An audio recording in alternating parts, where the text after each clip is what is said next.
I've been seeing some content creators, influencers do a day in my life video. I got my pigeons diapers so I can not worry about being shat on. I understand that influencers and content creators want to make it seem like their days are just as packed as a normal 9 to 5.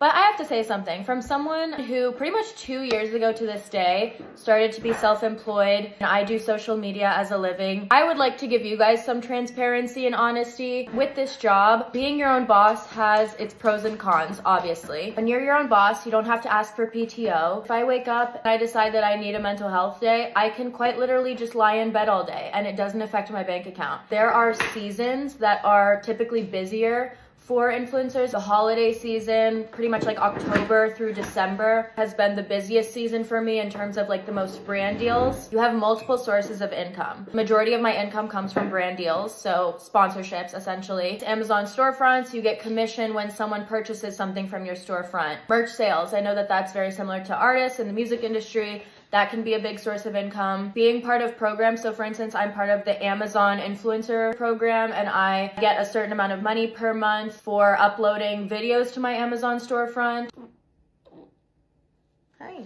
I don't go a day where I take this job for granted. I know that this is a very, very privileged position to be in. Yes, I have worked to get here, but sometimes I get a little bit of imposter syndrome. My fiance does have a more typical 9 to 5, and there's so much flexibility in this job. I also think it's worth noting that my content creator niche is mostly having to do with all the animals I have, so that does feel like a full-time job. I have a pig, a dog, a bearded dragon, 2 rats, and 2 pigeons. You don't have to worry about if you're sick one day or if you need a mental health day. There are some weeks where I feel like I'm working way more than 40 hours a week. And then there are some very slow weeks where I feel like I'm getting the bare minimum done. One con about this job, I would say, is that salary can be very unpredictable. Like I said, there are slower seasons, slower weeks, slower months. So that means monthly income can be very different. Taxes can be extremely high when you are self-employed, so that can be a con as well. You have to remember to put money aside from the income you're making to pay either quarterly or at the end of the year during tax season. And those taxes can be a lot if you don't have a lot of deductibles. Also, pretty much since I started being self-employed, I've had a management agency and they do the outreach for me. I have an email in my bio that connects whoever wants to work with me to my manager. I don't have to worry about negotiating for brand deals and stuff. I do have my own email and sometimes I'll get reached out to by brands through my personal email,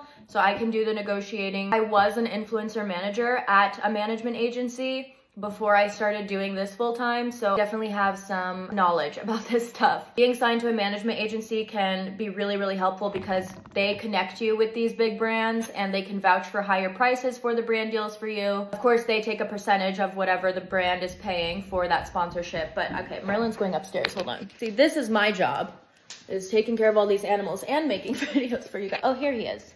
Hello, Merlin. I'm just talking about what it's like to be a content creator. Do you have anything to say? It's monkey bread. Look how cute the diaper is though. This one has pineapples on it. I feel like some influencers feel like they have to justify having this job and like kind of show that they're overworking, make it seem like this is a real job. But every day is very different. Not every day you're getting up at 6 a.m. and you finish at 7 p.m. It is true though that being your own boss, you can do as much or as little as you want. Again, that's nice because if you are in a mental rut or a funk, like I have been over these past few weeks, you can give yourself that break. Get your kind of base salary, no extra. I absolutely believe that this is a very valid job, but there's a lot overlooked. I think there's just still a lot that's like misunderstood. Being someone who is in that position, I just wanna, Merlin is literally rooting at my butt right now.